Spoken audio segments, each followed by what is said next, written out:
Hoje, aí na prática, no Hospital das Clínicas, quando vocês indicam a gastrojejunostomia para pacientes mais complexos?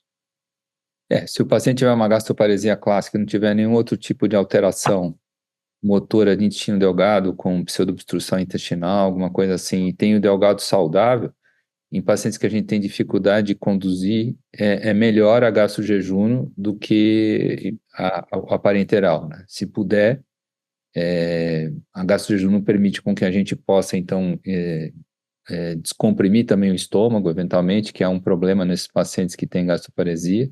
Então, a gente usa com relativa frequência a gastrojejuno, sim. Esse mês a gente teve uma paciente com um estômago verdadeiramente em cascata. Ele chegava ao assoalho pélvico. Tanto a gente só foi retirar a paciente com a gastrojejuno. Tá? Professora Maria do Carmo Barbucci, a gente gostaria de Aninha, que tem uma experiência vasta nisso daí, a percepção de vocês, que eu acho que foi um choque para todos nós, esse afã do uso da glicose e talvez um pouco de críticas em muitos serviços do uso da lactulose, que nós estávamos fazendo talvez um super diagnóstico de síndrome de supercrescimento bacteriano. Qual é a razão prática? O que a gente pode compartilhar com colegas de todo o Brasil que têm serviços de hidrogênio expirado? Tem como a gente fazer um fenótipo, o paciente constipado, esse é um paciente que a gente não vai ter uma expectativa tão efetiva de um resultado. O que vocês poderiam compartilhar conosco? Então, realmente no DDW foi muito, isso já vem sendo mostrado já há alguns anos, essa maior especificidade, digamos assim, da glicose em relação à lactulose, não é uma diferença tão significativa, a lactulose não está proscrita, embora uma das apresentações, uma professora foi enfática em dizer que está errado fazer com lactulose, mas a gente sabe que a diferença não é tão grande assim. O que foi falado foi isso, quer dizer, a gente vai acertar mais fazendo com glicose, ele vai ser mais sensível, mais específico, porque a lactulose, como você disse, nós teremos talvez diagnósticos que não são de supercrescimento, ele vai estar fazendo mais diagnóstico, e quando você tem um diagnóstico positivo com a glicose, a chance de estar certa é muito maior. Essa é a razão de se fazer com a glicose. Quando eu estava em Boston, a gente lá só fazia com glicose, não fazia nunca com lactulose. E em Barcelona, muitos anos antes, há 20 anos atrás, também se fazia com a glicose. Então, e no Hospital das Clínicas, aqui em Belo Horizonte, a gente só fez com glicose a vida inteira. Então, a minha experiência com glicose sempre foi muito maior do que com lactulose. Posteriormente, a gente começou a utilizar a lactulose e isso foi mostrando, mas eu acho que há essa tendência mesmo, especialmente fora do Brasil, a se utilizar mais a glicose do que a lactulose. A única coisa que tem, assim, a contra a glicose que poderia ter é que a glicose é um monossacarídeo de absorção proximal, né? O delgado proximal absorve. Então, existem alguns pacientes que podem ter um supercrescimento mais distal. E aí a glicose ela poderia perder para a lactulose no que diz respeito de sensibilidade, né? Esse seria o problema com a glicose. Mas, assim, eu acho que o teste respiratório para supercrescimento, ele tem que ser interpretado de acordo com o que a gente espera, né? Se um paciente tem um alto, assim, uma chance grande de ter, tem vários fatores de risco para supercrescimento bacteriano, vamos dizer assim, o valor preditivo positivo é maior, tanto da glicose quanto da lactulose, né? Isso que a gente precisa ter em mente. E que, às vezes, nos quadros diarreicos, especialmente se tiver intestino irritável, mesmo na diarreia funcional, o uso de antibióticos, especialmente da rifaximina, tem indicação, mesmo que o paciente não tenha supercrescimento estipulado pelo teste respiratório, confirmado, né? Então, a gente pode usar o antibiótico como um método de manipulação da microbiota, mesmo que não haja supercrescimento. E uma ressalva que alguns autores fazem para a gente poder considerar a lactulose seria nos pacientes diabéticos, né? Que o uso da glicose 75 gramas de glicose poderia contribuir aí para a alteração da glicose desse paciente, talvez aumentar o trânsito intestinal e diminuir a sensibilidade, diminuir o trânsito intestinal, diminuir a sensibilidade, e aí você poderia considerar a lactulose, mas a glicose, a tendência é realmente que está definido aí que tem uma melhor sensibilidade e especificidade, né?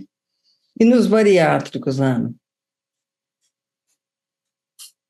Em relação ao uso da glicose ou lactulose, nos pacientes com cirurgia bariátrica, um dos problemas é o dumping, né, de você fazer o teste com glicose, então talvez nesses pacientes a gente poderia considerar a lactulose, né.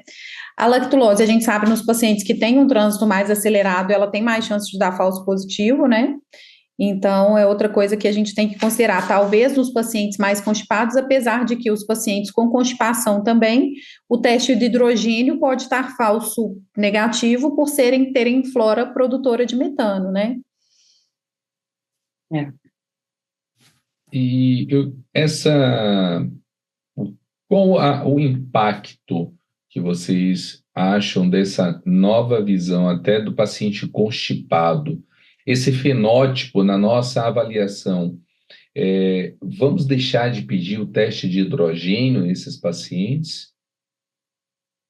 Veja bem, não é que todo paciente constipado tem só microbiota produtora de metano, não tem. Como vamos triar, Barbucci? O que a gente precisa entender é que para as arqueias produzirem metano, elas usam hidrogênio, entendeu? Esse é um problema. E para as bactérias produzirem H2S, também usa hidrogênio. Então, quando você faz o teste de hidrogênio inspirado nessa situação, você pode ter um falso negativo também pela falta de hidrogênio que é consumido por essas bactérias e arqueias.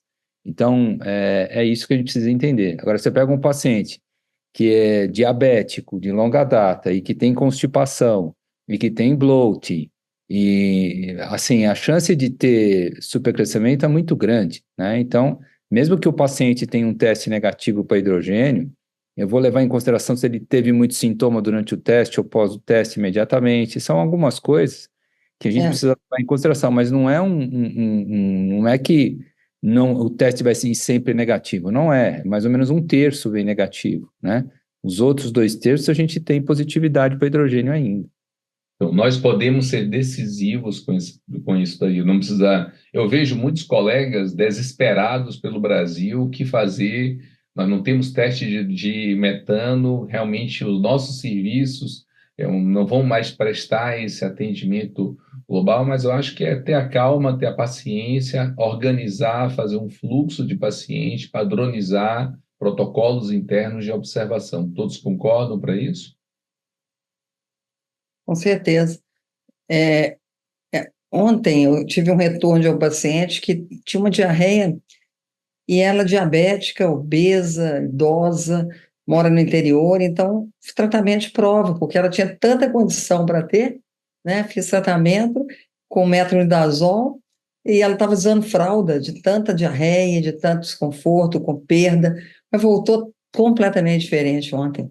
Então, assim, eu acho que o bom senso, a história clínica, fatores de risco, o Barbucci falou, eventualmente a gente pode fazer, inclusive sem fazer o teste respiratório. É claro, fazendo o teste positivo, o paciente tem mais... Existe aquela coisa do teste positivo, do exame positivo, que dá mais confiança tanto ao médico quanto ao paciente, mas acho que o bom senso deve sempre reinar, porque se essa paciente vem negativa e eu não tenho outras causas, a não ser o diabetes e a própria... eu vou tratar, independente até do teste respiratório. Então, eu acho que o raciocínio clínico ele é imperativo aí, inclusive nos constipados, com muita distensão, bem negativo, eu posso pensar no metanogênico e tratar, né? Acho que é um teste que a gente tem, temos que usar, podemos usar glicose, lactulose, mas o bom senso, especialmente a história clínica, como diz o professor Leice, a história dietética, a história clínica, os sintomas associados, isso tudo é fundamental nessa abordagem, não só o teste respiratório, aí, definindo apenas o supercrescimento como causa, e tantas causas aí para bloating e distensão. Inclusive, os consensos todos, eles são muito consistentes em falar que o teste respiratório, né, não é um exame que tem uma alta sensibilidade e especificidade, então você deve sempre pensar em pensá-lo se a sua probabilidade pré-teste é alta, né? Que é isso que a gente está falando. Então, você vai solicitar um teste já tendo, né, um quadro que sugira que esse paciente realmente possa ter uma alteração na microbiota. E Ninguém tendo, desce para supercrescimento para check-up, né? No jeito que você pede hemograma e glicemia. Não. acredito assim, eu acho que para a gente deixar bem claro para os nossos colegas, todos aqui eu acho que concordam, não vimos indicação nenhuma de se fazer o Indican de forma discriminada, como está todo mundo fazendo por aí. Concorda, professora Maria do Carmo? Testes caros, de desbiose, segundo eles, para orientar tratamento, e pensar sempre num paciente que vai com raciocínio, com agenda para intolerância alimentar, pensar previamente num paciente que tenha esses sintomas da síndrome de supercrescimento, testar primeiro a síndrome de supercrescimento, para depois passar para essa investigação. Eu acho que a interface entre intolerâncias alimentares no bloat e a síndrome de supercrescimento está aí entre os dois.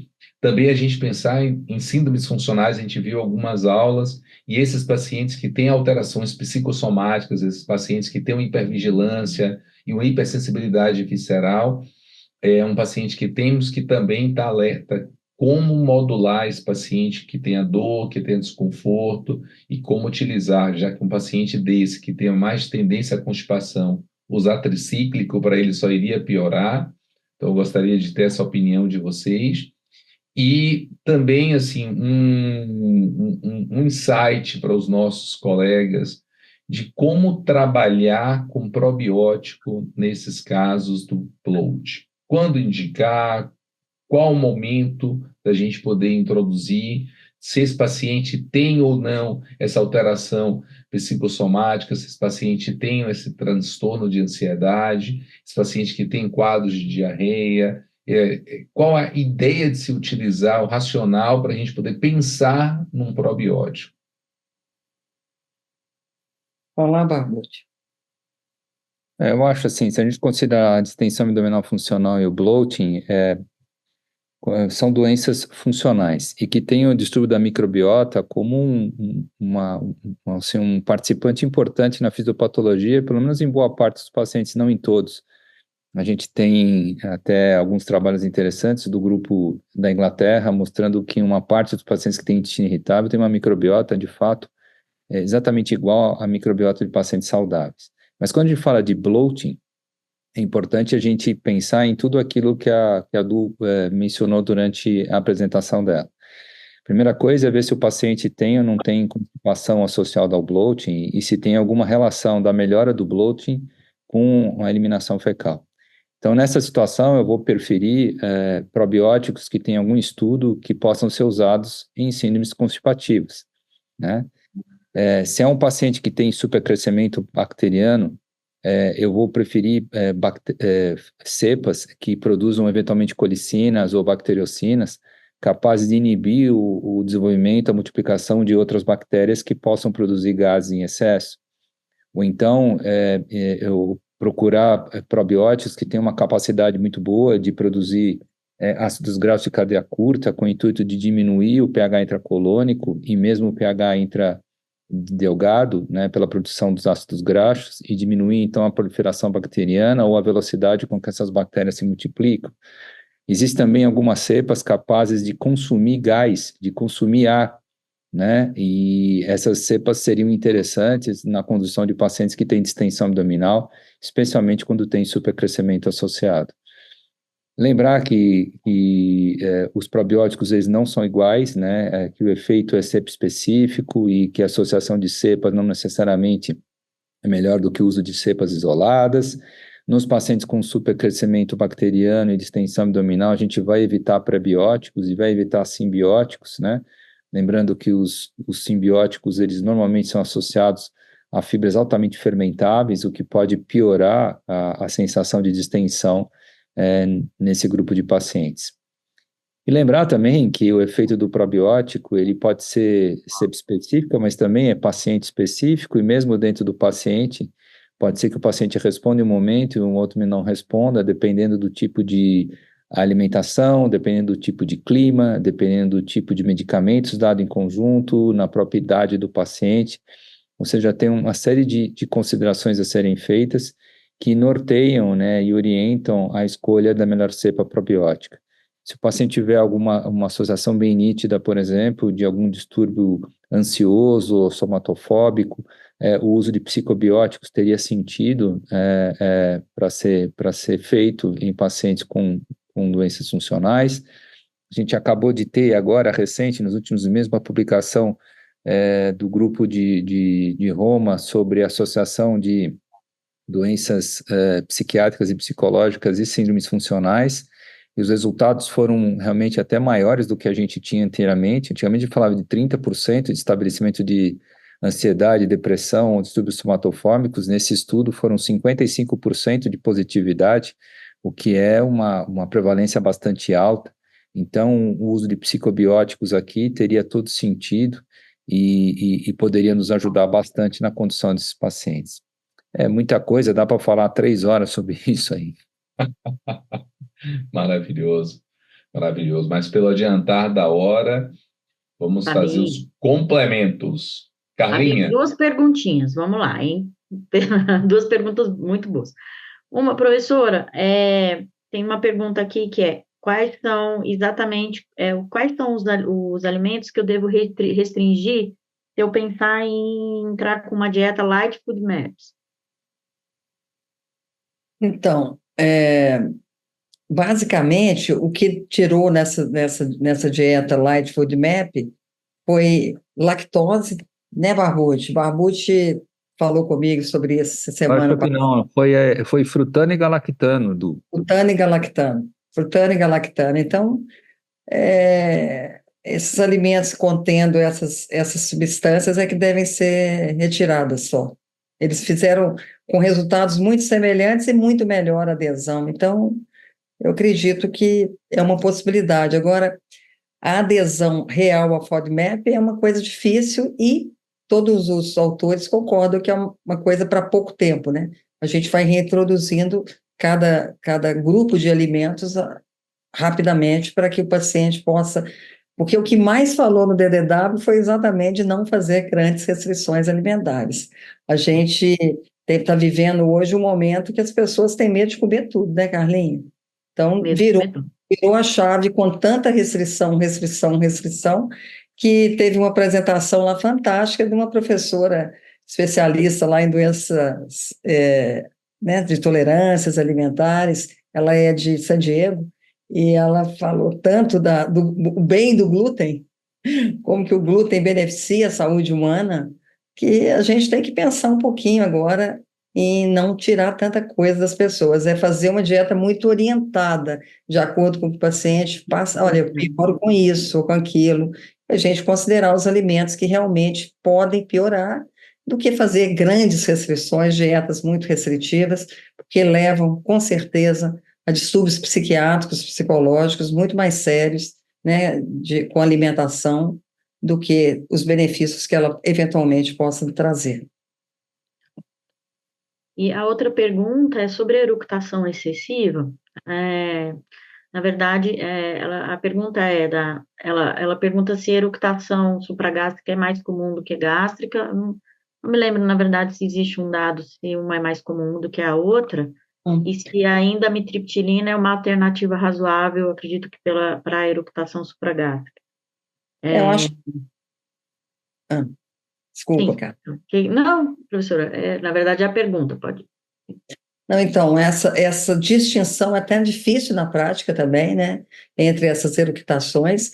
A grande maioria dos pacientes, eles têm o hábito começa a eructar e começa quase que um hábito, a gente tem que corrigir postura, corrigir forma de alimentação, líquido, eu acho que são orientações importantíssimas aí, e a neuromodulação muitas vezes é importante, é fundamental, e existem estudos com várias possibilidades, a mitriptilina é uma delas. Com certeza os tricíclicos entram sempre nessas revisões, os serotoninérgicos, como eu disse, a fluoxetina, mas é a experiência de cada um. E, com certeza, a mitriptilina é um dos mais bem, que a gente tem melhores respostas aí em todas as condições funcionais. Claro, da constipação a gente evita, das síndromes constipativas, mas, no geral, com resultados melhores, a gente tem mais segurança, as doses são pequenas, e o paciente pode ter uma resposta favorável. Eu acho que nos exames de impedância pH, a gente tem observado com maior frequência agora a aerofagia, principalmente, né, e também a eructação supragástrica. Eu acho que isso acompanha o aumento dos transtornos psiquiátricos, né, que a gente tem observado também, mais transtorno de ansiedade generalizada, mais distúrbios que a gente tem observado também nesses pacientes. Eu acho que o mais interessante é a gente conseguir fazer uma ponte entre o diagnóstico e o colega que recebe o exame que acompanha esse paciente nesse direcionamento multidisciplinar, de melhora da postura alimentar, de respiratória, de deglutição, retreinamento fonoaudiológico, a própria questão psiquiátrica, se há necessidade de uso de algum neuromodulador ou do tratamento psiquiátrico mesmo da doença, enfim. Essa ponte é que precisa chegar para o paciente receber bem vamos assim dizer, ver o resultado real desse diagnóstico, né? Ter o resultado na melhora da qualidade de vida dele. Eu acho que isso é fundamental. Tá mudo, Fabinho. Perdão. Querido Buzaide, você que fica na interface com a cirurgia bariátrica, gostaria de deixar uma sua consideração final? O que você gostaria de ter? Alguma pergunta para os professores? Não, esse overview dado pelo Barbucci, professora do Carmo, foi excelente.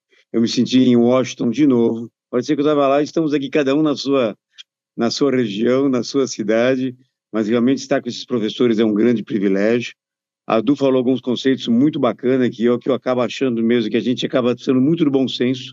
Tem paciente que também trato sem ter o exame à mão e à disposição. A dieta do FoodMaps realmente eu acho tecnicamente complicada, mas necessária algumas vezes com alguns pacientes. Gostaria de agradecer a excelência que teve na transmissão. Estar com esse núcleo do NAFAD, para mim, é um privilégio muito grande. E desejar a todos. Estamos próximos do nosso SBAD, hein, Fabinho? Você é o anfitrião oficial do SBAD. Salvador, Bahia, você é um baiano, então você faça questão de receber esses professores muito bem lá. E estar com a Ana Flávia, estar com a Carla Granja é um grande privilégio. Estarei desde sábado, prévio ao SBAD, lá com acampamento montado em Salvador para receber com o coração pulsando de alegria todos os amigos da Neurogastro, mestres, amigos. Vai ser extraordinário. Acho que vai ser o melhor SBAD de todos os tempos. Também acho. E muitas surpresas teremos até lá. Aguarde, viu, Buzaide? Teremos mais olhares 360 graus, mais encontros virtuais, muita coisa. A gente está preparando aí esse conjunto de mestres, amigos aí linkados ao NAFAD. Querida Ana Flávia, essa mais nova membro dessa caravana da Neurogastro, vamos rodar o Brasil também falando um pouquinho mais, mostrando a sua experiência que é extraordinária, apaixonante, de como você realmente conduz tanto a parte científica com seus alunos como seus pacientes. Parabéns, eu acho que Minas é abençoada por ter uma família, por ter duas pessoas tão empolgantes, assim, da gente poder falar, são colegas nossas. Eu que agradeço o privilégio de poder estar com tão seleto grupo, né? Pertencer à família NAFAD. Mais alguma consideração para a gente poder fechar? Então, acho que, assim, né, são aulas, nós tivemos apresentações irretocáveis, discussões muito ricas, e eu acho que é isso, só engrandece, né, só nos estimula a continuar estudando para poder oferecer para os nossos pacientes sempre as melhores práticas, né, principalmente na neurogastro, que muitas vezes são pacientes que já rodaram muitas vezes sem ter um tratamento efetivo, né. Perfeito. Nós temos mais material organizado, o Barbucci está ali, já vamos para o próximo encontro, guarde Barbucci, muita coisa que a gente vai estar fazendo juntos para lá. Gostaria de deixar a sua consideração, querido Barbucci. Gostaria só de agradecer o convite, agradecer a convivência tão nobre e seleta aqui dos membros do NAFAD e agradecer a APSEM pelo apoio e dizer que nós estamos aí. Qualquer dúvida que a gente possa saber resolver ou responder, eu estou à disposição para os nossos amigos aí. Um grande abraço a todos e uma boa noite. Foram quase 2 meses de caravana entre a preparação e o que a gente conviveu junto. Maravilhoso. Querida professora Maria do Carmo. Também agradecer, né, o grupo da FAD, é um prazer e uma honra também participar desse grupo, dizer que a gente prepara essas apresentações com muito carinho e com a intenção de trazer realmente, dentro de cada tema, o que foi o que está mais atual, o que os professores mostraram lá, os grandes mestres aí de cada área. Eu queria encerrar agradecendo também a APSE, a essa oportunidade, esse investimento tão bacana da APSE aí na ciência, na atualização de todos os colegas, mas não posso deixar de terminar, né, no DDW, na primeira fase, tivemos aí um aniversariante, que foi o Ricardo Barbucci, e hoje o nosso querido Fábio, que fez comemorando o aniversário aí ontem, né, Fábio? Então, os meus parabéns, as felicidades, muita saúde, muita paz, tudo de melhor. O Brasil inteiro deseja que você esteja inteiríssimo nos muitos e muitos anos que virão, nesse trabalho maravilhoso que você faz. Parabéns, muitas felicidades. O Brasil te abraça e eu te abraço particularmente com muita alegria e desejo de toda a felicidade do mundo para você. Beijo no coração, professora. É incrível conviver com vocês. Incrível. Querida irmã Carla Granja. Agradecer. Eu acho que a gente é abençoado de ter a oportunidade de ouvir aulas tão boas como as de hoje. Eu tenho sempre essa sensação de aprendizado contínuo. Isso é incrível, assim, a troca de experiência, a percepção, cada detalhe que é falado, que vai trazendo para a gente um conhecimento contínuo, e eu acho que essa é a percepção de todos os colegas também, que estão aí assistindo. Uma gratidão enorme, é sempre muito bom ter todos esses colegas que estão conosco aí, participando, e é muito bom estar aqui também. Espero que a gente possa continuar fazendo isso por muitos e muitos anos. Muito obrigada.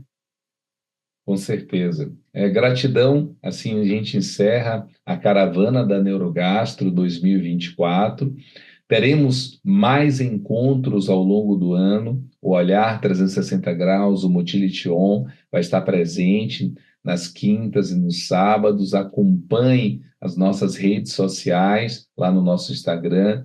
Vão no nosso canal do YouTube, assine. Lá nós temos quase 350 vídeos para completar esse mês. Todos desses grandes debates que nós tivemos desde a pandemia. É um legado que todos esses professores deixam para todos esses médicos, todos os colegas de todo o Brasil que possam acessar a qualquer momento, se atualizar, impactar o principal, a vida dos pacientes que ali possam pegar, como essa noite, tão importante, sites tão maravilhosos que a gente pode tratar melhor o nosso paciente. Então, gratidão, mestres, a gente vai seguir juntos, muitos projetos até o final do ano. Convidamos todos vocês para virem para a Bahia, essa terra da alegria, da magia, onde o nosso amor, nossa energia contagia a todos que aqui vão estar, e eu espero que vocês venham nos abraçar nessa terra mágica. Gratidão, amada APSEM, por todo esse apoio científico, por acreditar na neurogastroenterologia brasileira. Vocês fazem a diferença. Um forte abraço a todos vocês. Gratidão, Ponto Comunicação, esse time que nos segue. Vamos viajar pelo Brasil, vamos para alguns estados agora, transmitindo de lá e abraçar colegas por aí, tá bom? Muita luz e bênçãos para todos vocês.